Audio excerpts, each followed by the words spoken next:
మరి last week మనము ఇశ్రాయేలీలు మరి ఐగుప్తుల నుండి బయటకు వచ్చిన తర్వాత దేవుడు వారిని ఏ విధంగా రక్షించాడో మనం చూసాం. ఐగుప్తీయుల సేనల నుండి, అలాగే ఎర్ర సముద్రాన్ని పాయలు చేయటం ద్వారా దేవుడు వారికి గొప్ప రక్షణను అనుగ్రహించాడు. తప్పించుకునే మార్గాన్ని దేవుడు ముందుగానే సిద్ధం చేశాడని, దాన్ని మన కొరకు తగిన కాలములో దేవుడు ఆ మార్గాన్ని మనకి తెరుస్తాడని, అయితే మనము ప్రతి విషయంలో కూడా దేవుని మీద ఆధారపడి మనము ఉండాలి అని కూడా మనము చూసాము.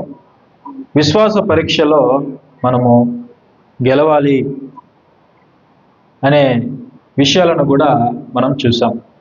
చరిత్ర ఎందుకు రాయబడింది అంటే, ఇశ్రాయేలీయుల చరిత్ర లేక పాత నిబంధనలో ఉన్న అనేకమైనటువంటి సందర్భాలు మనకు బుద్ధి కలుగుటకు, అలాగే వారి యొక్క వైఫల్యాలను మనము దృష్టించి వారి యొక్క వైఫల్యాలను కాకుండా దేవుని మీద ఆధారపడటం ద్వారా ఏ విధంగా మనము విజయాన్ని చూడొచ్చో అది కూడా మనము నేర్చుకోవడానికి దేవుడు చరిత్రను మనకు రాశాడు.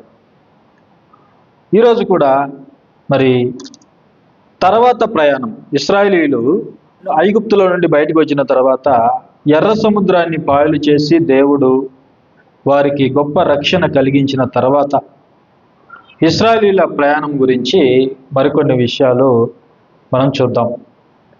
ముందుగా నిర్గమాకాండము 15వ అధ్యాయములో దేవుడు ఇశ్రాయేలీయులకు గొప్ప రక్షణ విజయాన్ని అనుగ్రహించిన తర్వాత ఇశ్రాయేలీయులు ఇక్కడ ఒక పాట పాడారు.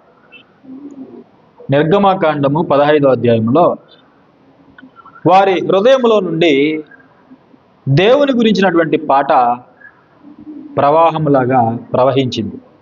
వాళ్ళు మనస్ఫూర్తిగా దేవుడు వారికి ఇచ్చినటువంటి ఆ రక్షణను బట్టి దేవుని యొక్క శక్తిని, ఆయన యొక్క శక్తి కార్యాలని, ఆయన యొక్క అద్భుతాలను, మహత్కార్యాలను వాళ్ళు ఆ పాట ద్వారా వివరించారు. ఆ పాటలో ముఖ్యమైన పాత్ర మోషే అక్క అయినటువంటి మిరియాము పోషించింది. ఆమెను అనేక మంది స్త్రీలు వెంబడించారు. వాళ్ళు తంతి వాయిద్యములతో దేవుణ్ణి వాళ్ళు కీర్తించారు, దేవుణ్ణి వాళ్ళు స్తుతించారు, దేవుణ్ణి వాళ్ళు గణపరిచారు. ఎందుకు అనంటే వాళ్ళ హృదయంలో సంతోషము ఉంది. ఎందుకు వారికి సంతోషం అంటే, దేవుడు వారిని రక్షించాడు. దేవుడు వారిని ఏం చేశాడు? శత్రువుల చేతిలో నుండి రక్షించాడు. ఎర్ర సముద్రంలో బాటను వేశాడు.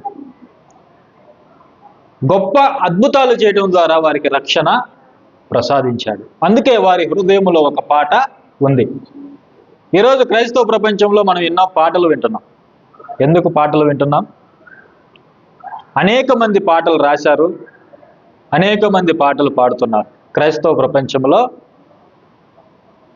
లక్షల పాటలు ఈరోజు మనం చూస్తున్నాం. ఆ పాటలన్నీ కూడా వారి హృదయంలో నుంచి ఉప్పొంగినవి. ఎందుకు వాళ్ళు పాట రాశారు? దేవుణ్ణి ఎందుకు వాళ్ళు గణపరుస్తున్నారు?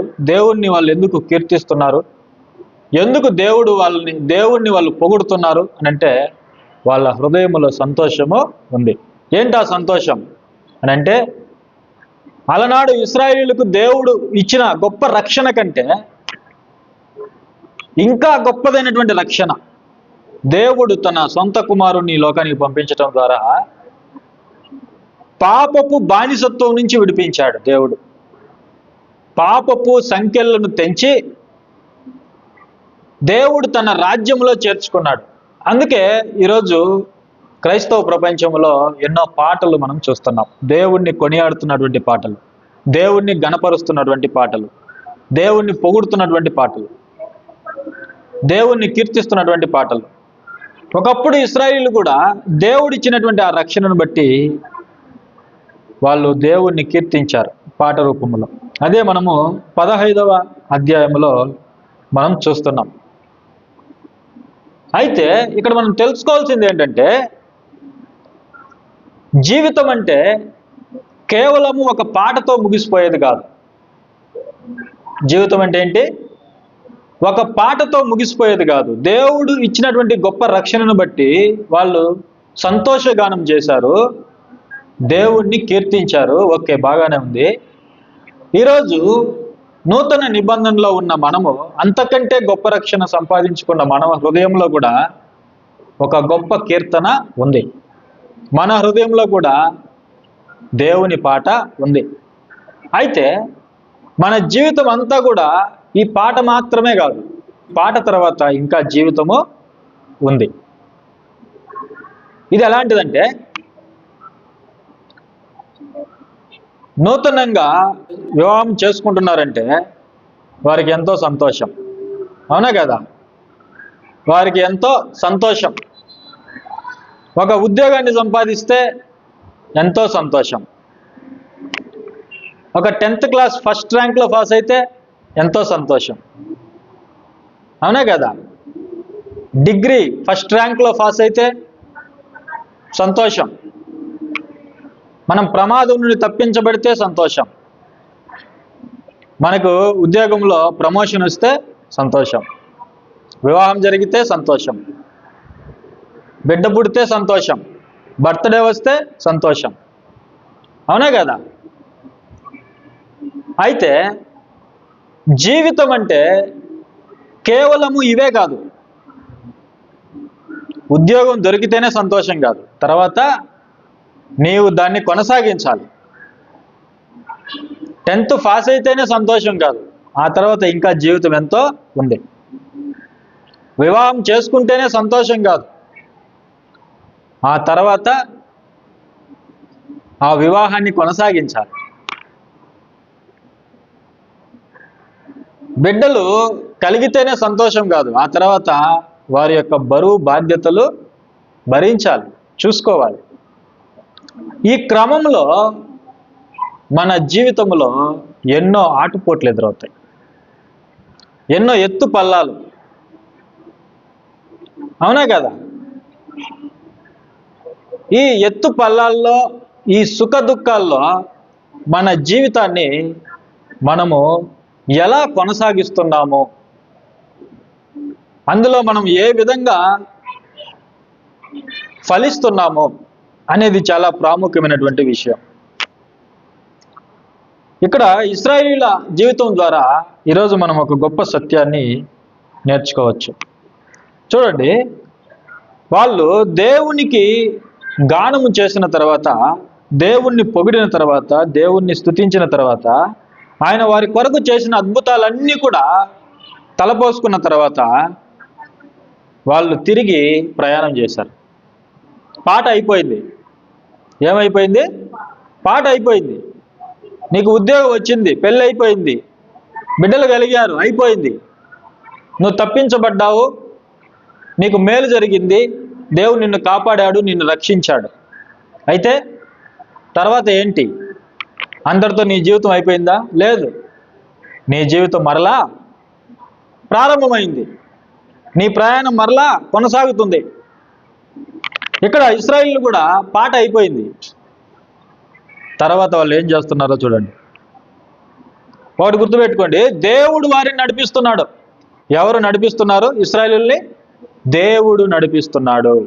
అగ్ని స్తంభంగా, మేఘ స్తంభంగా, వారికి ఆ అరణ్యములో దిక్చూచిగా దేవుడే ఉంటూ, దేవుడే వారికి మార్గదర్శిగా ఉంటూ మార్గాన్ని చూపిస్తున్నాడు. దేవుడే వారిని నడిపిస్తున్నాడు. దేవుడు చెప్పినట్లుగా మోషే వారిని తీసుకొని వెళ్తున్నాడు. నిర్గమాకాండం 15వ అధ్యాయం 22వ వచనంలో, మోషే ఎర్ర సముద్రం నుండి జనులను సాగజేయగా వారు షూరు అరణ్యంలోనికి వెళ్ళి దానిలో 3 దినములు నడిచిరి. అచ్చట వారికి నీళ్లు దొరకలేదు. అంతలో వారు మారాకు చేరేరి. పాట అయిపోయింది, మరలా వాళ్ళు ప్రయాణం కొనసాగించారు. వారి ముందు కనాన్ ఉంది, వారి వెనక ఐగుప్తుంది. వారి వెనక ఏముంది? విడిచి వచ్చిన ఐగుప్తు ఉంది. ముందేమో వాళ్ళు చేరుకోవాల్సినటువంటి గమ్యస్థానం ఉంది. వెనకేముంది? వారు విడిచి వచ్చిన వారు తప్పించబడిన ఐగుప్తు బానిసత్వం ఉంది వెనకాల, ముందేమో స్వతంత్రత ఉంది, సొంత దేశం ఉంది, పాలు తేనెలు ప్రవహించే దేశం ఉంది, కనాను దేశం ఉంది. అది అద్భుతమైనటువంటి దేశం. ముందు అద్భుతమైన దేశం ఉంది, వెనకేమో బానిసత్వంతో కూడుకున్న దేశము ఉంది. మధ్యలో వీరున్నారు, వీరు ప్రయాణం కొనసాగింది. అప్పటికి వాళ్ళు 3 రోజులైంది ఐగుప్తులో నుంచి. ఎన్ని రోజులైంది? 3 రోజులైంది. అక్కడి నుంచి తెచ్చుకున్న ఆహారము నీళ్లు అయిపోయింది, పాట అయిపోయింది, వాళ్ళు తెచ్చుకున్న రొట్టెలు అయిపోయాయి, భోజనం అయిపోయింది, నీళ్లు కూడా అయిపోయాయి, అన్నీ అయిపోయాయి.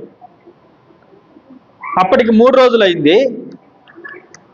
అక్కడ వారికి నీళ్లు దొరకలేదు. 3 రోజులైంది, వాళ్ళకి త్రాగటానికి నీళ్లు లేవు. నీళ్లు లేకుండా మనిషి 3 రోజులు ఉండగలడా లేడా? ఉండగలడా లేడా? ఉండొచ్చు. మోషే దేవుడి దగ్గరికి వెళ్ళినప్పుడు, అనగా కొండ మీదకి వెళ్ళినప్పుడు 40 రోజులు ఉన్నాడు. అన్నపానములేమీ తీసుకోలేదు, మనకు తెలుసు కదా. భక్తులు ఉపవాసం ఉన్నారు, వాళ్ళు రోజుల తరబడి ఏమీ తీసుకోలేదు. అలాగే యేసుక్రీస్తు ప్రభుల వారు కూడా సేవ ప్రారంభించిన తొలి దినాల్లో బాప్తిజం తీసుకున్న వెంటనే ఆయన 40 days ఉన్నాడు ఉపవాసం. అప్పుడు ఆయన కూడా ఏమీ తీసుకోలేదు, అన్నపానీయములు ఏమీ తీసుకోలేదు. అయితే ఇక్కడ కేవలం వారు 3 రోజులే అయింది. 3 రోజులే వాళ్ళకి నీళ్లు లేవు, తెచ్చుకున్న భోజనం అయిపోయింది, నీళ్లు అయిపోయాయి. ఒకటి గుర్తుపెట్టుకోండి, దేవుడు వాళ్ళని నడిపిస్తున్నాడు. ఓకే, అక్కడ నీళ్లు వారికి దొరకలేదు. 3 రోజులు నడిచారు. అంతలో వారు మారాకు చేరిరి. వాళ్ళు ఒక ప్రదేశానికి చేరారు. ఆ ప్రదేశం పేరు మారా. దానికి ఎందుకు ఆ పేరు వచ్చింది అని అంటే, మారా నీళ్లు చేదైనవి గనుక వారు ఆ నీళ్లు త్రాగలేకపోయి, అందువలన దానికి మారా అని పేరు కలిగింది. వారు ఒక ప్రాంతానికి వచ్చారు, అక్కడ నీళ్లు ఉన్నాయి, అయితే ఆ నీళ్లు చేదైనవి. ఆ నీళ్ళు ఎలాంటివి? చేదైనవి. వారు దాహంతో ఉన్నారు, ఎదుట నీళ్లున్నాయి, అయితే ఆ నీళ్లు త్రాగటానికి బాగోలేవు. ఎలా ఉంది పరిస్థితి చూడండి.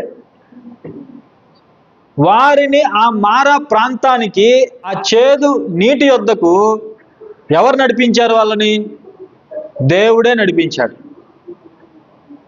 గుర్తుపెట్టుకోండి, దేవుడే వాళ్ళని నడిపిస్తున్నాడు. ఒకవైపు వాళ్ళు దాహంతో ఉన్నారు, ఎదుట నీళ్లు ఉన్నాయి, అయితే త్రాగటానికి ఆ నీళ్లు బాగోలేవు. చూడండి, మనకి ఆకలిగా ఉంది, ఆకలేస్తుంది, మనకి ఎదురుగా హోటల్ కనిపిస్తుంది, అయితే ఆ హోటల్ క్లోజ్ చేస్తుంది. పరిస్థితి ఎలా ఉంటుంది? అవునా కదా? అక్కడ ఏ అవకాశం లేదు. ఎలా ఉంటుంది? చేదైన అనుభవం. అదేంటది? చేదైన అనుభవం. జీవితం అంటే మనం అన్ని తీపి జ్ఞాపకాలే ఉండాలనుకుంటాం, అవునా కదా? అన్ని తీపి జ్ఞాపకాలే. పెళ్ళి అప్పుడప్పుడు అనుకుంటారు కదా, భార్య భర్తలు లేదా ప్రియుడు ప్రియులు అనుకుంటారు, మనం ఇలాగే ఉంటే ఎంత బాగుంటుంది, ఇలాగే చచ్చిపోతే ఎలా బాగుంటుంది, అవునా కదా? మన మధ్యలోనికి ఎవరు రాకుండా మనం ఇలాగే సంతోషంగా ఆనందంగా ఎన్ని జన్మలైనా, అవునా కదా? అనుకుంటారా లేదా? అన్ని తీపి జ్ఞాపకాలే ఉండాలి మన జీవితంలో. అన్ని బర్త్డే ఉండాలి, బిడ్డలు కలగాలి, మ్యారేజ్, అన్ని ఫంక్షన్లే, అన్ని తీపి జ్ఞాపకాలే ఉండాలి మన జీవితంలో, అవునా కదా? అయితే మనల్ని నడిపిస్తున్నది దేవుడు. ఆయన మన జీవితంలో అన్ని తీపి జ్ఞాపకాలే కాదు, ఆయన చేదు జ్ఞాపకాల ద్వారా నిన్ను నడిపిస్తాడు. జీవితం అనేది ఒక చక్రం లాంటిది. జీవితం అనేది సుఖ దుఃఖాలు అనే చక్రం లాంటిది. జీవితంలో ఏమున్నాయి? మన జీవితంలో ఏమున్నాయి? సుఖము, దుఃఖం, రెండు కలగలిపినదే జీవితం. గుర్తుపెట్టుకోండి. కాబట్టి దేవుడు మనల్ని చేదైన పరిస్థితుల ద్వారా నడిపిస్తాడు. చేదైన పరిస్థితులకు దగ్గరగా మనల్ని నడిపిస్తాడు. చేదైన అనుభవాల్లోనికి దేవుడు మనల్ని నడిపిస్తాడు. ఎందుకంటే మనము ఆ అనుభవాలు కూడా కలిగి ఉండాలి. చేదైన అనుభవాలు మనము కలిగి ఉండాలి అనే ఉద్దేశంతో దేవుడు ఇశ్రాయేలీయులను మారా అనే ప్రాంతానికి వారిని నడిపించాడు. ఒక చేదైన అనుభవం వాళ్ళకి ఎదురైంది. చేదైన అనుభవం. నీ జీవితంలో నువ్వేమో అనుకుంటావు, కానీ ఏమో జరుగుద్ది. అవునా కదా? మనం ఏమో అనుకుంటాం, అయితే మనం అనుకున్నది జరగదు, దానికి వ్యతిరేకంగా జరుగుతుంది. మనం ఆశించిన ఫలితాన్ని మనం చూడలేం. బిడ్డలు చేతికి ఎక్కొచ్చారు అని తల్లిదండ్రులు సంతోషపడతారు. వాళ్ళు చేతికి రాగానే వ్యసనాలకు బానిసలైపోతారు. లేకపోతే చేతికి అందొచ్చిన వాళ్ళు పనికి రాకుండా పోతారు, సహాయపడకుండా పోతారు. తల్లిదండ్రులు ఏమనుకున్నారు? నా బిడ్డలు చేతికి వచ్చారు, ఇక మాకేం పర్వాలేదు, వాళ్ళు చూసుకుంటారు, వాళ్ళు నడిపిస్తారు, వాళ్ళు బాధ్యతలు తీసుకుంటారు అని మనం అనుకుంటాం. అయితే అనుకోకుండా ఏం జరుగుతుంది? వాళ్ళు చేతికి అందొచ్చినా కూడా వాళ్ళు పనికి రాకుండా పోతారు, చెడిపోతారు. ఇదొక చేదైనటువంటి అనుభవం. అవునా కదా? ఇలాంటి అనుభవాలు మన జీవితంలో ఎన్నో ఎదురవుతాయి. దేవుడు అలాంటి పరిస్థితులను చూడడానికి అనుమతిస్తాడు. అలాంటి పరిస్థితుల ద్వారా మనల్ని తీసుకొని వెళ్తాడు. చూడండి, ఇక్కడ ఇశ్రాయేలీయులను మారా అనే ప్రాంతానికి దేవుడు నడిపించాడు. వాళ్ళు దాహంతో ఉన్నారు. అయితే ఆ నీళ్లు వాళ్ళు త్రాగలేకపోయారు. ఎందుకంటే ఆ నీళ్లు చాలా చేదైనవి. మన జీవితంలో కూడా దేవుడు ఇలాంటి పరిస్థితుల తీసుకొని వెళ్తాడు. ఎన్నో చేదైనటువంటి అనుభవాలు. ఒకసారి మనము అపోస్తలుల జీవితాలను కానీ, ప్రభు యొక్క జీవితాన్ని కానీ, భక్తుల జీవితాలను మనం ఆలోచన చేస్తే, ఏ కారణం లేకపోయినా సరే వాళ్ళు ఎన్నో చేదైన అనుభవాలు వాళ్ళు ఎదుర్కొన్నారు. ఎన్నో చేదైన అనుభవాలు వాళ్ళు ఎదుర్కొన్నారు. మన జీవితంలో కూడా ఎన్నో చేదైనటువంటి అనుభవాల ద్వారా మనల్ని తీసుకొని వెళ్తాడు. యోసేపు ఐగుప్తు సింహాసనం మీద ఉన్నాడు. యోసేపు ఎక్కడ ఉన్నాడు? ఐగుప్తు సింహాసనం మీద ఉన్నాడు. ఫరో తర్వాత 2వ స్థానంలో యోసేపు ఉన్నాడు. రాజు తర్వాత స్థానంలో యోసేపు ఉన్నాడు. సింహాసనం మీద ఉన్నాడు. ఐగుప్తుని పరిపాలిస్తున్నాడు.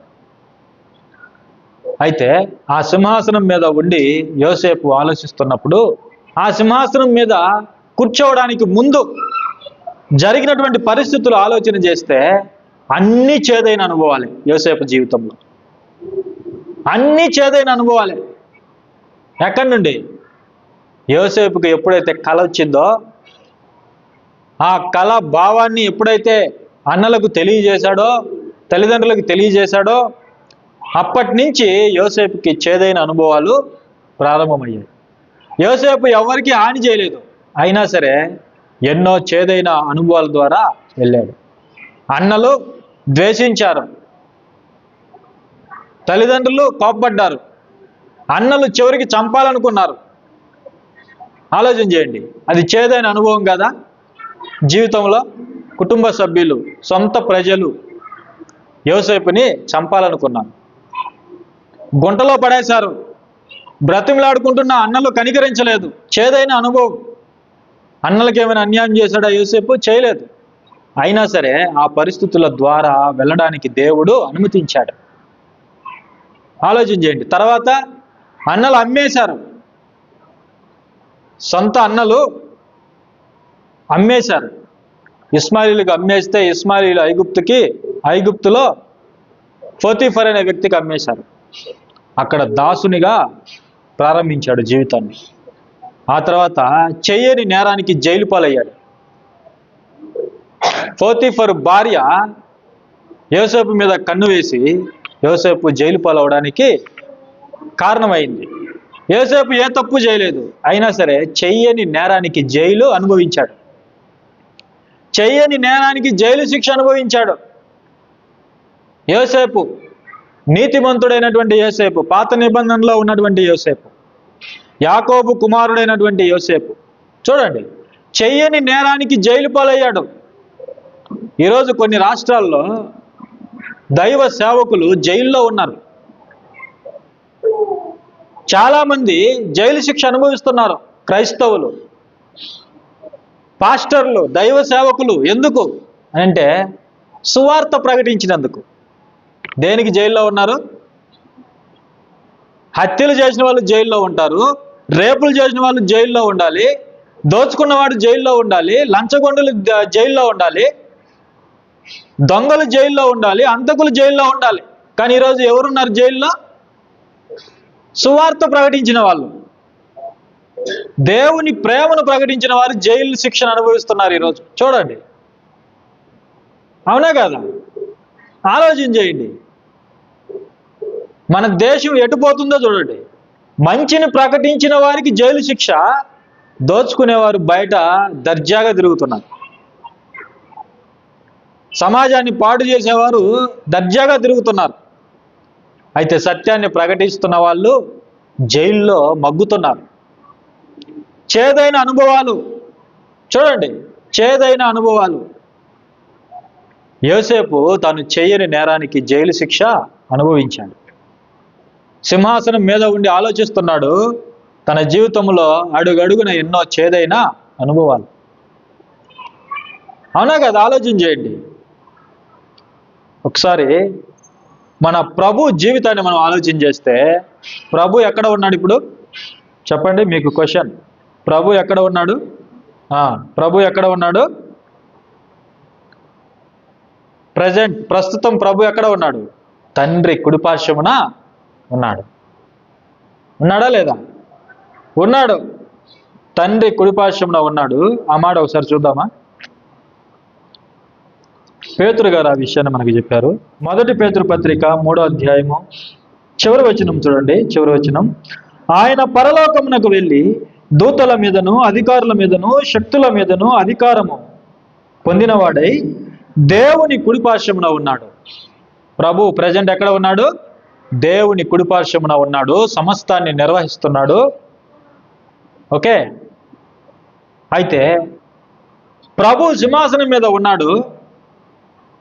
భూమి మీద ఆయన జీవితాన్ని మనం ఆలోచన చేస్తే, ఆయన జీవితంలో అడుగడుగున ఎన్నో చేదైన అనుభవాలు. దేవుడు నడిపించాడు.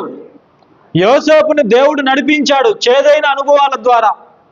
చేదైన అనుభవాల గుండా దేవుడు యోసేపుని నడిపించాడు, భక్తులను నడిపించాడు, అలనాడు ఇశ్రాయేలుని నడిపించాడు, అలాగే తన సొంత కుమారుని కూడా నడిపించాడు. దేవునికి ఏ పక్షపాతము లేదు. దేవుడు తన సొంత కుమారుణ్ణి కూడా చేదైన అనుభవాల గుండా నడిపించాడు. అయితే ఈరోజు తన కుమారుడు తన కుడిపార్శ్వమున ఉన్నాడు.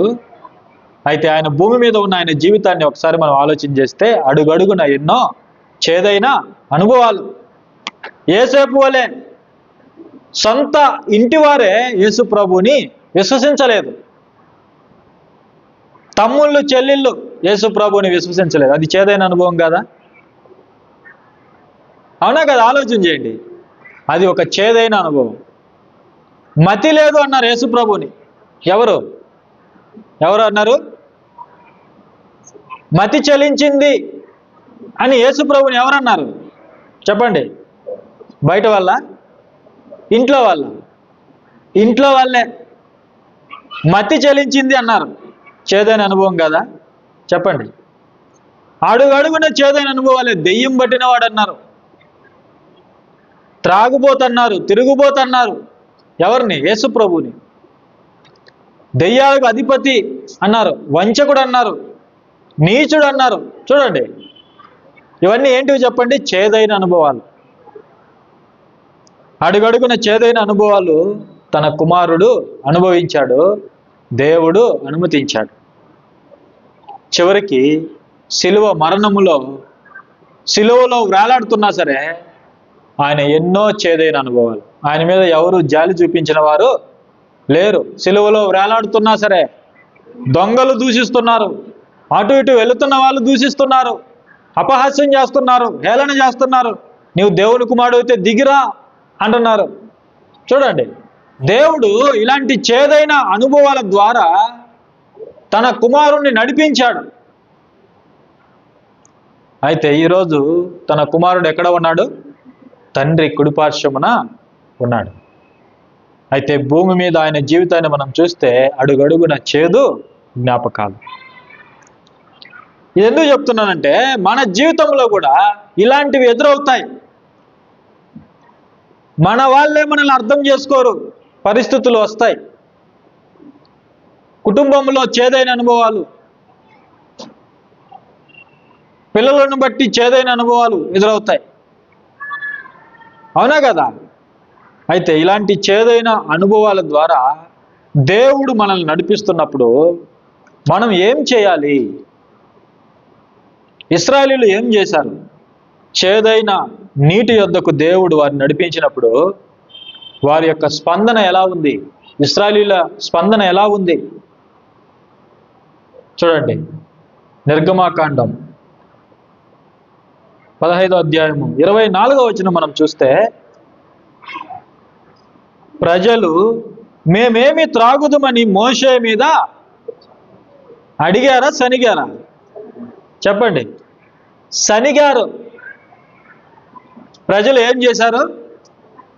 ఒక సమస్య వచ్చింది, ఒక కొరత ఏర్పడింది వాళ్ళకి. మన జీవితంలో ఎన్నో కొరతలు, ఎన్నో సమస్యలు మనకు వస్తాయి. అయితే ఆ సమస్యలను బట్టి, ఆ కొరతలను బట్టి మన ప్రవర్తన చాలా జాగ్రత్తగా మనం కాపాడుకోవాలి. గుర్తుపెట్టుకోండి, సమస్యలు మనిషికే వస్తాయి. సమస్యలు ఎవరికి వస్తాయి? మనుషులకే సమస్యలు వస్తాయి.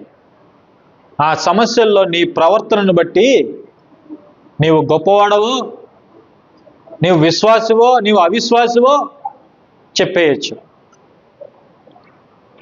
నీ నిజమైన వ్యక్తిత్వం, నీ నిజమైన ప్రవర్తన ఎప్పుడు బయటపడుతుందంటే సమస్యల్లోనే, కొరతల్లోనే. అందుకే దేవుడు నీ నిజ స్వరూపాన్ని బయటికి తీయడానికి నిన్ను చేదైన అనుభవాల ద్వారా నడిపిస్తాడు. ఇక్కడ ఏం జరుగుతుంది మనం చూస్తే, దేవుడు వారిని చేదైన అనుభవాల ద్వారా నడిపిస్తున్నాడు. అయితే వాళ్ళ ప్రవర్తన ఎలా ఉంది అంటే 24వ వచనంలో, ప్రజలు మేమేమి త్రాగుదుమని మోషే మీద సనుగగా. చూడండి, ఇక్కడ ఒక సమస్య వచ్చినప్పుడు, ఒక ఇంట్లో సమస్య వచ్చినా, ఒక ఉద్యోగంలో సమస్య వచ్చినా, ఏ పరిస్థితిలో సమస్య వచ్చినా కూడా మనం ఒకటి నేర్చుకోవాలి. ఏంటంటే సనగకూడదు ఎప్పుడు కూడా. సనగకూడదు ఎప్పుడు కూడా. అది కుటుంబంలో అయినా సరే, బయట అయినా సరే, ఎక్కడైనా సరే. సనిగిన వాళ్ళు ఏమయ్యారంటే సంహారకుని చేత సంహరించబడ్డారు. సనిగే వాళ్ళ జీవితం అంతా కూడా సనుగుతూనే చచ్చిపోతారు. మీరు రాసి పెట్టుకోండి ఈ మాట. సనిగే వాళ్ళు, ఇంట్లో ఏదైనా కొరత అయితే సనిగే వాళ్ళు సనుగుతూనే చచ్చిపోతారు. వాళ్ళ జీవితంలో ఎప్పుడు నెమ్మదే ఉండదు. గుర్తుపెట్టుకోండి, ఇది రాసి పెట్టుకోండి కావాలంటే. ఇశ్రాయేలీయులు అరణ్యంలో సనుగుతూనే చచ్చిపోయారు. సనిగిన వాళ్ళు ఒక్కడు కూడా పాలు తేనెలు ప్రవహించే దేశాన్ని చేరుకోల. బైబిల్ చెప్తున్నటువంటి పచ్చి నిజం. సనిగిన వాళ్ళు ఎవరు కూడా పాలు తేనెలు ప్రవహించే దేశంలో అడుగు పెట్టలేదు. సనిగిన వాళ్ళందరూ అరణ్యంలోనే చచ్చిపోయారు. ఏదైనా ఒక కొరత ఏర్పడినప్పుడు భర్త మీద సనిగేవాళ్ళు, భార్య మీద సనిగేవాళ్ళు, తల్లిదండ్రుల మీద సనిగేవాళ్ళు, పిల్లల మీద సనిగేవాళ్ళు. సనిగేవాళ్ళు ఎప్పటికీ కూడా నెమ్మది లేకుండా చచ్చిపోతారు. అరణ్యములో ఎవరైతే సనిగారో ఇక్కడే వాళ్ళ సనుగుడు ప్రారంభమైంది. గుర్తుపెట్టుకోండి, ఇక్కడే మొదటి సనుగుడు ప్రారంభమైంది. సనిగిన వాళ్ళు సనుగుతూనే చచ్చిపోయారు. సనిగిన వాళ్ళు నెమ్మదిగా ఉన్నట్టు లేదు. మనం ఎవరి మీద సనగకూడదు. దేవుడే నడిపిస్తున్నాడు మన జీవితంలోనికి. దేవుడే సమస్యలను అనుమతించాడు. దేవుడు సమస్యలను అనుమతించినప్పుడు వాటిని మనము స్వీకరించాలి, వాటిని మనము సంతోషంగా స్వీకరించాలి, వాటి ద్వారా మనము అనుభవాలు నేర్చుకోవాలి. అవునా కదా? ఆలోచన చేయండి. కుటుంబము అనగానే లేదా ఒక జీవితం అనగానే మనకు అన్ని సౌకర్యాలు ఎప్పుడు కూడా ఉండవు. ఏదో ఒక కొరత అనేది ఉంటుంది, ఏదో ఒక కొరత. అయితే ఆ కొరతలో నీ ప్రవర్తన ఎలా ఉంది, అక్కడే నీవెలాంటి దానవో నీవెలాంటి వాడవో తెలిసిపోతుంది. నీవు సనిగేదానవు, నీవు సనిగేవాడవైతే నీ జీవితం అంతా సనుగుడుతోనే ముగిసిపోతుంది. అంతే. నీ జీవితంలో నెమ్మది ఉండదు. ఏ చిన్న కొరత ఏర్పడినా సనుగుడే, నీళ్ళు లేకపోయినా సనుగుడే, భోజనం ఆలస్యమైనా సనుగుడే, డబ్బు లేకపోయినా సనుగుడే, అన్నీ సనుగులే. అందుకే దేవుడు ఏమన్నాడు? మీరు సనుగులను సంశయములను మాని దేవుని కుమారులగినట్లు జీవవాక్యమును చేతపట్టుకొని జ్యోతుల వలె వెలగండి అన్నాడు. సనుగులు సంశయాలు మానండి ఎందుకన్నాడు? సనిగిన వాళ్ళు అరణ్యంలో చచ్చిపోయారు. సనిగిన వాళ్ళు ఏమయ్యారు? చచ్చిపోయారు అరణ్యంలోనే. సనిగే వాళ్ళ జీవితంలో నెమ్మదే ఉండదు. వాళ్ళకి ఎన్ని ఇచ్చినా నెమ్మది ఉండదు, సంతృప్తి ఉండదు. మనం ఏం నేర్చుకుంటున్నాం చెప్పండి? 3 రోజులైందంతే వాళ్ళు ఐగుప్తు నుండి బయటకు వచ్చి, నీళ్లు లేవు. అయితే ఏం చేయాలి? దేవుణ్ణి అడగాలి. ఎలా అడగాలి? మర్యాదపూర్వకంగా అడగాలి. అవునా కదా? మర్యాదపూర్వకంగా అడగాలి. అలా అడగటంలా లాస్ట్ వీక్ చూసాం కదా మనం. సమాధులు లేవు ఇక్కడ, అక్కడ సమాధులు లేవని ఇక్కడికి తీసుకొని వచ్చావా? ఐగుప్తులో సమాధులు లేవని ఇక్కడికి తీసుకొని వచ్చావా మమ్మల్ని చంపడానికి అన్నారు. అదే ధోరణి వాళ్ళ అరణ్య ప్రయాణం అంతా అదే ధోరణితో కొనసాగింది. ఎక్కడ ఏ కొరత ఏర్పడినా మోషే మీద జనగడం, దేవుడి మీద జనగడం, మోషే మీద జనగడం, దేవుడి మీద జనగడం. కుటుంబంలో ఏ తక్కువైనా భర్త మీద జనగడం, భార్య మీద జనగడం, తల్లిదండ్రుల మీద గొనగడం. అవునా కదా? ఆలోచన చేయండి. ఇక్కడ వాళ్ళు అదే చేశారు. మోషే మీద సనిగారు. దేవుడు ఆ మాట రాయిస్తున్నాడు చూడండి, సనిగారు. తద్వారా వాళ్ళు ఏమయ్యారు? ఆ పరీక్షలో కూడా వాళ్ళు విఫలమయ్యారు. దేవుడి మీద ఆధారపడాలి. అప్పుడే కదా పాట పాడారు 15వ అధ్యాయంలో. ఇంకా 15వ అధ్యాయంలోనే ఉన్నాం మనం. నెక్స్ట్ అధ్యాయానికి కూడా రాలా, అప్పుడే పాట పాడారు. ప్రభువా నీవు ఎంత గొప్పవాడివి, అంత గొప్పవాడివి, మా రక్షణ నీవే, మా ఆనందం నీవే, మా దుర్గము నీవే, మా కోట నీవే, మా సంతోషం నీవే అని పాట పాడారు అప్పుడే. మా శత్రువులను నీవు సముద్రంలో ముంచేశావు, ఎర్ర సముద్రాన్ని పాయలు చేశావు, 6 నెలలు కలిగించావు, మమ్మల్ని నడిపించావు. వేల్పులలో నీ వంటి వాడేవాడు, నీకు సముడైన వాడేవాడు అని పాటలు పాడిన వీళ్ళు ఒక చిన్న సమస్య, 3 రోజులైంది నీళ్లు లేవు, అంతే. ఏం చేశారు? వెంటనే పాట మర్చిపోయారు, దేవుడు చేసిన అద్భుతాలు మర్చిపోయారు, అన్నీ మర్చిపోయారు, అన్నీ మంట కలిపేశారు, అన్నీ పాతి పెట్టేశారు. వెంటనే ఏం చేశారు? మోషే మీద సనిగారు, దేవుడి మీద సనిగారు. చూడండి ఎంత విశ్వాసంలో ఎంత బలహీనులో ఒకసారి మీరు ఆలోచన చేయండి. మనం విశ్వాసంలో బలవంతులమైతే దేవుడు మనల్ని ఎలాంటి పరిస్థితుల ద్వారా నడిపిస్తున్నాడో ఆ పరిస్థితులను బట్టి మనము సంతోషిస్తాం, వాటిని అనుభవిస్తాం. మనము ఎలాంటి పరిస్థితులు మనం ఎదుర్కొన్నా కూడా దేవుడి మీద ఏ రోజు కూడా మనం సనగము. వాటి ద్వారా మనం క్రమశిక్షణ నేర్చుకుంటాం. దేవుడు మనల్ని పిల్లలుగా చూస్తున్నాడు. ఒక తండ్రి కుటుంబంలో ఏం చేస్తాడు చెప్పండి? ఒక తండ్రి కుటుంబంలో ఏం చేస్తాడు? పిల్లలకి క్రమశిక్షణ నేర్పిస్తాడు. పిల్లలకి ఏం నేర్పిస్తాడు? క్రమశిక్షణ నేర్పిస్తాడు. తప్పొప్పులు తెలియజేస్తాడు, చెడు చేస్తే సరిదిద్దుతాడు, వాళ్ళని గద్దిస్తాడు, కొడతాడు, మంచి మార్గంలో పెడతాడు. అయితే తండ్రి నచ్చుతాడా పిల్లలకి? నచ్చడు. తల్లి నచ్చుతుంది, ఎందుకంటే తల్లి కొట్టదు, తిట్టదు, మందలించదు. అవునా కదా? అలా తల్లి చేసినా పిల్లలు ఇష్టపడరు, తండ్రి చేసినా ఇష్టపడరు. క్రమశిక్షణ నేర్పిస్తాడు. నిజమైన తండ్రి ఏం చేస్తాడు? కుటుంబంలో క్రమశిక్షణ నేర్పిస్తాడు. దేవుడు కూడా మనల్ని పిల్లలుగా చూస్తున్నాడు. హెబ్రీ పత్రిక చూడండి, హెబ్రీ పత్రిక 12వ అధ్యాయము ఏడో వచనం నుండి మనం చూస్తే చూడండి, శిక్షాఫలం పొందుటకై మీరు సహించుచున్నారు, దేవుడు కుమారులుగా మిమ్మల్ని చూచుచున్నాడు, తండ్రి శిక్షింపని కుమారుడెవడు, కుమారులైన వారందరూ శిక్షలో పాలు పొందుచున్నారు, మీరు పొందని ఎడల దుర్బీజులే గాని కుమారులు కాదు. మరియు శరీర సంబంధులైన తండ్రులు మనకు శిక్షకులై ఉండిరి, వారి యందు భయభక్తులు కలిగి ఉంటిమి, అట్లయితే ఆత్మలకు తండ్రి అయిన వానికి మరి ఎక్కువగా లోబడి బ్రతకవలను కదా. చూడండి, వారు కొన్ని దినముల మట్టుకు తమకిష్టం వచ్చినట్లు మనల్ని శిక్షించిరి, మనము తన పరిశుద్ధతలో పాలు పొందవలని మన మేలు కొరకే ఆయన శిక్షించుచున్నాడు. దేవుడు కూడా మనకు క్రమశిక్షణ నేర్పిస్తున్నాడు. శరీర సంబంధులైనటువంటి తల్లిదండ్రులు కొంతకాలం మట్టుకే మనల్ని శిక్షిస్తారు, మనల్ని క్రమశిక్షణలో పెట్టడానికి, మనకు ఒక మంచి భవిష్యత్తు ఇవ్వడానికి.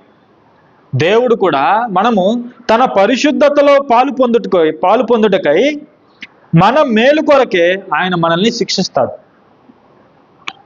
తండ్రి బిడ్డలను శిక్షిస్తాడా లేదా? అలాగే దేవుడు కూడా మనలను కుమార్తెలుగా చూస్తున్నాడు కాబట్టి మనల్ని కూడా శిక్షిస్తాడు, శిక్షణ ఇస్తాడు, మనల్ని కూడా చేదైన అనుభవాల ద్వారా నడిపిస్తాడు. 11వ వచనం, మరియు ప్రస్తుతమందు సమస్త శిక్షయు దుఃఖకరముగా కనబడునే గాని సంతోషకరముగా కనబడదు. తండ్రిని ఎందుకు ఇష్టపడరు తెలుసా? కుటుంబంలో పిల్లలు ఎప్పుడు ఏదో ఒకటి చెప్తూ ఉంటాడు, ఇది చేయకూడదు, అది చేయకూడదు, ఇది చేయాలి, ఇది మాత్రమే చేయాలి అని తండ్రి ఎప్పుడు బిడ్డలకు చెప్తూనే ఉంటాడు, గద్దిస్తూనే ఉంటాడు, పాఠాలు నేర్పిస్తూనే ఉంటాడు. వాళ్ళకి ఎప్పుడు తండ్రి అంటే పడదు. తండ్రిని బట్టి పిల్లలు బాధపడుతూ ఉంటారు. ఎందుకు? క్రమశిక్షణ నేర్పిస్తుంటాడు. తండ్రి ఇంట్లో ఉంటే పిల్లలకి ఇబ్బంది. ఇక్కడ చూడండి, ప్రస్తుతమందు సమస్త శిక్షయు దుఃఖకరముగా కనిపిస్తుంది. తండ్రి బిడ్డల్ని శిక్షిస్తున్నప్పుడు, క్రమశిక్షణలో నడిపిస్తున్నప్పుడు బిడ్డలు బాధపడతారు. అయితే ఒకానొక రోజు వాళ్ళు పెరిగి పెద్దయిన తర్వాత వాళ్ళు ఒక ఉన్నత స్థానంలో చేరుకున్నప్పుడు అప్పుడు వాళ్ళకి అర్థమవుతుంది, ఎందుకు నా తండ్రి శిక్షించాడు ఆ రోజు, ఎందుకు నా తండ్రి ఆ రోజు నాకు బుద్ధి నేర్పించాడు, క్రమశిక్షణ నేర్పించాడు అని అప్పుడు వాళ్ళు రియలైజ్ అవుతారు. దేవుడు కూడా అంతే, మనల్ని చేదైన అనుభవాల ద్వారా నడిపిస్తున్నప్పుడు మనకు ఒకంత దుఃఖము, బాధ అనేవి మన జీవితంలో కలుగుతాయి. అయితే ఆ తర్వాత దేవుడు మనకి ఇవ్వబోయే ఆధిక్యత, ఆ విజయం అనేది మనం ఊహించలేనంత గొప్ప విజయాన్ని దేవుడు మనకు తర్వాత ఇస్తాడు. చూడండి, అయినను దాని యందు అభ్యాసము కలిగిన వారికి, ఈ శిక్ష, ఈ సమస్యల ద్వారా వెళుతున్నప్పుడు, ఈ పరిస్థితులు మనం ఎదుర్కొంటున్నప్పుడు దాని యందు అభ్యాసము కలిగిన వారికి అది నీతియు సమాధానకరమైన ఫలమిచ్చును. ఎవరైతే దేవుడిచ్చే శిక్షను లేకపోతే దేవుడి యొక్క క్రమశిక్షణను పాటిస్తారో, దేవుడు నడిపించే ఆ పరిస్థితుల ద్వారా సనగకుండా, గొనగకుండా వాటికి లోబడి తమ జీవితాన్ని అప్పగించుకొని ఎవరైతే ముందు కొనసాగుతారో వారు చివరికి ఫలిస్తారు. సనుగుకునే వాళ్ళు ఏమవుతారు? మధ్యలోనే నశించిపోతారు. వారి జీవితంలో ఆశీర్వాదం ఉండదు. యోసేపును చూడండి, అన్నలు ద్వేషించారు, చెయ్యని నేరానికి జైలుకి వెళ్ళాడు. ఎక్కడైనా దేవుణ్ణి దూషించాడా? ఎక్కడైనా యోసేపు దేవుడి మీద సనిగాడా? చెప్పండి, సనిగాడా? లేదు. చివరికి దేవుడు ఎక్కడ కూర్చోబెట్టాడు? ఐగుప్తు సింహాసనం మీద కూర్చోబెట్టాడు. దేవుడు తన సొంత కుమారుణ్ణి శ్రమల ద్వారా నడిపించాడు. ఎంత గొప్ప విషయం చూడండి. తన సొంత కుమారుడు యేసుక్రీస్తు ప్రభుని శ్రమల ద్వారా నడిపించాడు. అయితే కుమారుడు ఏం చేశాడు తెలుసా? చూడండి, హెబ్రీ పత్రిక 5వ అధ్యాయము 7వ వచనం చూడండి, అద్భుతమైన మాట. హెబ్రీ పత్రిక 5వ అధ్యాయము 7వ వచనము, శరీరధారి అయి ఉన్న దినములలో మహారోదనముతోనూ కన్నీళ్లతోనూ తను మరణము నుండి రక్షింపగలవానికి ప్రార్థనలు, యాచనలు సమర్పించి భయభక్తులు కలిగి ఉన్నందున ఆయన అంగీకరింపబడెను. ఆయన కుమారుడై ఉండియు. ఆయన కుమారుడై ఉండి, తర్వాత తాను పొందిన శ్రమల వలన విధేయత నేర్చుకున్నాడు. కుమారుడు ఏం నేర్చుకున్నాడు? శ్రమల వలన. దేవుడు శ్రమల ద్వారా నడిపిస్తుంటే కుమారుడు విధేయత నేర్చుకున్నాడు, తండ్రికి లోబడ్డం నేర్చుకున్నాడు, శ్రమలను అనుభవించడం నేర్చుకున్నాడు. కానీ తండ్రికి ఎప్పుడు కూడా వ్యతిరేకంగా ప్రవర్తించలేదు. యోసేపు గారు కూడా అంతే, శ్రమల ద్వారా వెళుతున్నప్పుడు ఎప్పుడు దేవునికి వ్యతిరేకంగా ప్రవర్తించలేదు. వాటన్నిటికీ కూడా శిరస్సు ఉంచాడు, అనుభవించాడు. నాకెందుకు ఈ శ్రమలు, నేను చేయని నేరానికి జైలు శిక్ష అనుభవిస్తున్నానని ఏ రోజు కూడా దేవుడిని నిందించలేదు, దూషించలేదు. ఆలోచన చేయండి. అందుకే తన కుమారుడు కుడి పార్శ్వమున ఉన్నాడు, సమస్తాన్ని ఏలుతున్నాడు, లోకానికి రక్షకుడయ్యాడు. తన కుమారుణ్ణే శ్రమల ద్వారా తీసుకుని వెళ్ళినటువంటి దేవుడు మనల్ని విడిచిపెడతాడా? మనకు కూడా ఎన్నో చేదైన అనుభవాల ద్వారా మనల్ని తీసుకుని వెళ్తాడు. ఇశ్రాయేలీయుల్ని మారాకి తీసుకుని వెళ్ళాడు. వాళ్ళు దాహంతో ఉన్నారు, అక్కడ ఎదురుగా నీళ్లు ఉన్నాయి, అయితే ఆ నీళ్లు చేదు నీళ్లు, త్రాగలేకపోయారు. అప్పుడే వాళ్ళ నిజ స్వరూపం బయటపడింది. వాళ్ళు ఏమన్నారు? మేమేమి త్రాగాలి అని మోషే మీద సనిగారు. అదేదో మోకాళ్ళు వేసి దేవునికి ప్రార్థన చేయొచ్చు కదా, అవునా కదా? ఒక సమస్య వచ్చినప్పుడు ప్రార్థన చేయొచ్చు కదా, దేవుని యొద్దకు వెళ్ళొచ్చు కదా, దేవుణ్ణి వేడుకోవచ్చు కదా. అంతకుముందే కదా దేవుడు ఎర్ర సముద్రాన్ని పాయలు చేసి అద్భుతం చేశాడు. అప్పుడే దేవుని శక్తిని మర్చిపోయారా? ఆలోచన చేయండి. మన కొరకు దేవుడు తన సొంత కుమారుణ్ణి పంపించి ఈరోజు మనకు రక్షణ అనుగ్రహించాడు. ఒక సమస్య వచ్చినప్పుడు ఆ దేవుడు ఉన్నాడని మనకు ఎందుకు జ్ఞాపకం రాదు? ఎందుకు అప్పుడే భర్త మీద సనగడం, భార్య మీద సనగడం? అవునా కదా? ఎందుకు సనగడం? సనిగి మనం ఎందుకు ఆశీర్వాదాన్ని కోల్పోతున్నాం చెప్పండి. ఇశ్రాయేలు కూడా సనిగి ఆశీర్వాదాన్ని కోల్పోయారు ప్రియులారా. అయితే దేవుడు వారి సమస్యని ఎలా పరిష్కరించాడో చూడండి. వాళ్ళు మోషే మీద సనిగారు, ఓకే.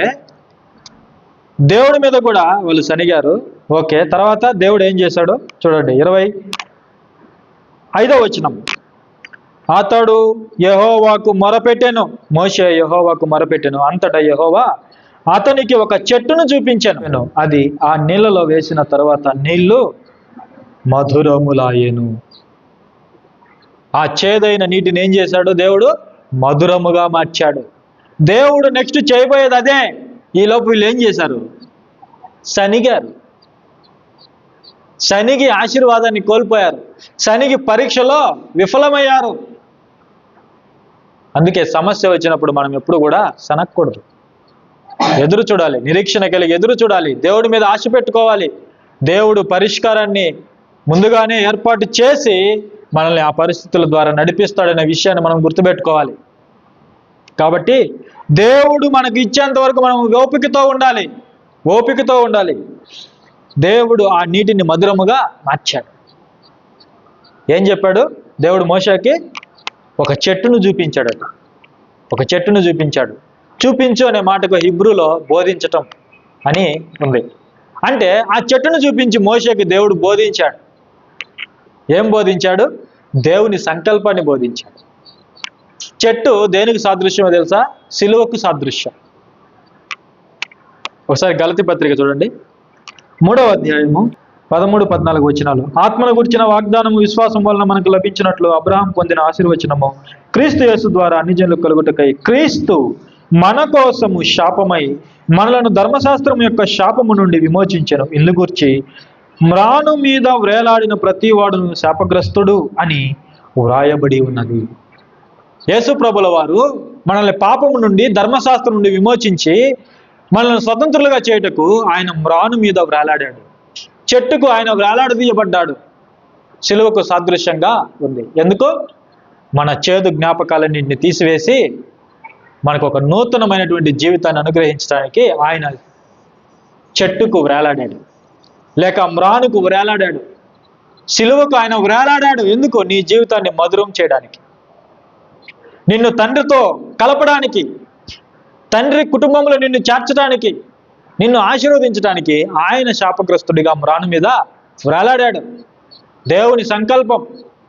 ఇక్కడ దేవుడు మోషేకి చెట్టును చూపించి ఆ చెట్టుని ఆ నీటిలో వేయమన్నాడు. అప్పుడు ఏమయ్యాయి? నీళ్లు మధురముగా చేయబడ్డాయి.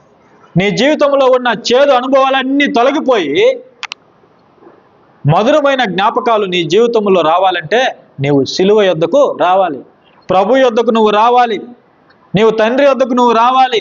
అప్పుడే దేవుడు నీ చేదు జ్ఞాపకాలన్నింటినీ తీసేస్తాడు, నీ చేదు అనుభవాలన్నింటినీ తీసేస్తాడు. నీ జీవితంలో చేదు అనుభవాలు ఉన్నాయి, తీపి జ్ఞాపకాలు కూడా ఉన్నాయి. ఇక్కడ తర్వాత దేవుడు ఆ నీటిని మధురముగా మార్చాడు. ఆ తర్వాత ఏం చెప్తున్నాడు చూడండి. ఆ తర్వాత ఏం చెప్తున్నాడు, సీరియస్గా వాళ్ళకి ఏం చెప్తున్నాడు అంటే 26వ వచనంలో 25వ వచనంలో,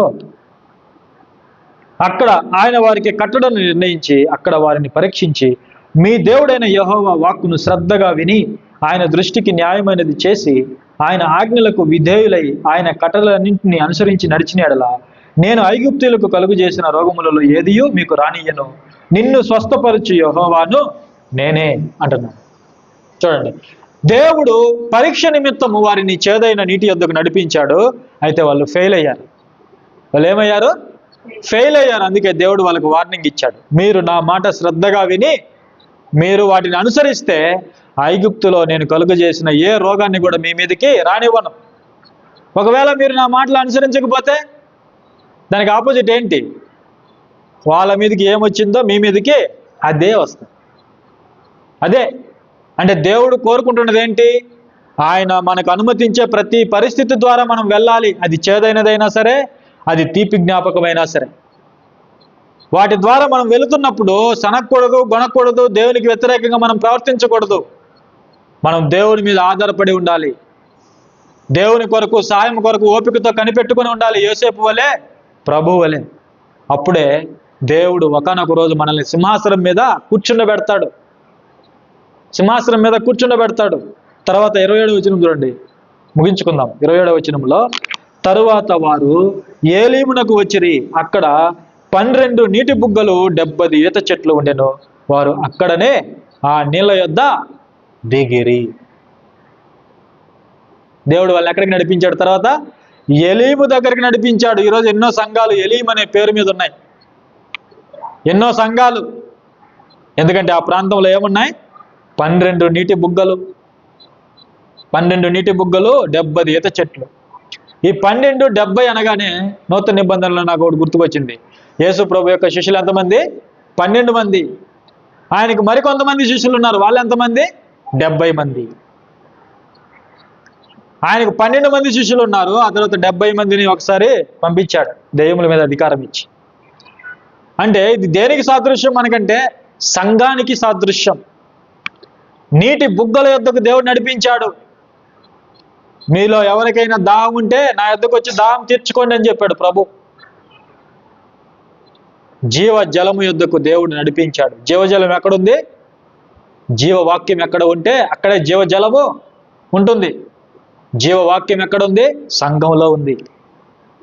దేవుడు ఈరోజు మనల్ని ఎక్కడ పెంచాడు? సంఘంలో ఉంచాడు, తన రాజ్యంలో ఉంచాడు, అపోస్తుల బోధలో మనల్ని ఉంచాడు.